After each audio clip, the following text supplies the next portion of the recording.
Kita masuk ke penghujung segmen di Indonesia Business Forum. Pada kesempatan kali ini saya akan langsung minta bagaimana kemudian saran, masukan, mungkin tanggapan apa kepada pemerintah dan sebagainya. Saya dari Pak Dewa dulu, silakan Pak. Mungkin dari saya ada dua. Yang pertama saran untuk para teman-teman pencari kerja dan atau lulusan baru. Yang penting buat teman-teman sekarang persiapkan adalah tidak hanya mengandalkan ijazah ya atau title yang akan Anda peroleh, tapi juga mulai berpikir untuk meningkatkan kompetensi tambahan atau mengupdate keterampilan pengetahuan kita tentang kondisi dunia kerja saat ini. Gimana caranya? Ikut pelatihan, ikut training, ambil kursus, belajar hal-hal yang baru dan mulai menyimak kondisi bisnis yang ada di luar. Untuk pemerintah kita sangat mengapresiasi ya. Sudah banyak sebenarnya hal yang dilakukan, tapi memang tantangan terbesar adalah supply atau stok tenaga kerja kita sangat besar. Penduduk kita sangat besar, hasil dari bonus demografi di mana penduduk produktifnya yang besar ini sekarang membutuhkan reaksi atau respons yang cepat ya dan adaptif karena tadi aspirasi penduduk muda kita yang makin terdidik ini membutuhkan penyaluran segera. Jadi saran buat pemerintah tentunya terus perbaiki dan juga sempurnakan ya di-upgrade sistem informasi pasar tenaga kerjanya agar tadi para pencari kerja semakin terinform dengan lowongan-lowongan kesempatan kerja. Dunia bisnis juga mengetahui kriteria-kriteria pekerja apa saja yang tersedia di wilayah mereka masing-masing. Dan tentunya yang terakhir buat pemerintah terus didorong upaya untuk menciptakan ya job creation yang jauh lebih ekstensif istilah saya, yang lebih luas, ya, tidak hanya mengandalkan pada sektor-sektor utama yang besar, tapi juga mungkin perlu dicari sektor-sektor baru yang potensial sesuai dengan keunggulan yang Indonesia miliki saat ini dan ke depannya. Baik, Buning silakan.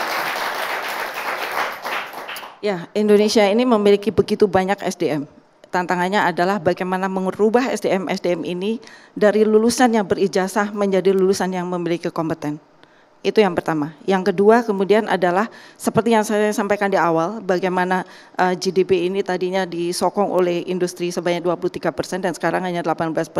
So, membangun industri adalah suatu keharusan untuk supaya bisa mengabsorb lulusan-lulusan baru ini. Dan untuk adik-adik yang ada di sini, jangan lupa tadi Pak Dewa sudah menyampaikan berijazah memang penting, tetapi lebih penting lagi memiliki kompetensi. Siapkan diri kalian dengan kapasitas yang terus diperbaiki dari waktu ke waktu. Di zaman kalian sudah begitu banyak alat-alat dan teknologi yang bisa membantu untuk itu, jangan lewatkan. Siapkan diri Anda karena kesempatan hanya datang pada orang yang siap. Terima kasih. Oke, siap. Coba dulu. Sangat sempurna yang disampaikan seorang akademisi dan pelaku dunia usaha. Tinggal kita mesti terus menghimbau supaya memperkuat kurikulum kampus supaya lean and match antara dunia perguruan tinggi dengan industri betul-betul bisa selaras. Lalu kemudian perluas kemitraan kampus-kampus dengan berbagai elemen. Kemudian pemerintah harus membangun semacam protokol penempatan tenaga kerja di luar negeri, kemudian melakukan tracing. Studi lulusan disiplin ilmu mana yang terserap, supaya tracingnya bisa dilihat. Kalau di luar negeri mana, kalau di dalam negeri apa saja, kemudian sektornya apa saja, dan tidak kalah penting tadi merubah mindset. Dari job seeker menjadi job creator. Baik, harapannya singkat saja Mas Yoga. Baik, terima kasih. Ini sangat informatif sekali ya, apalagi untuk saya yang emang baru juga lulus ya.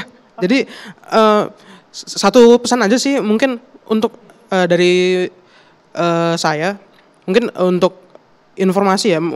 Saya sadar di sini banyak information gap mengenai apa yang sebenarnya pemerintah sudah lakukan atau pelaku usaha sudah lakukan dan akademisi yang sudah teoritik kan, tapi emang belum terpapar secara publik. Jadi mungkin tolong di situ aja ya. Terima kasih. Oke, baik.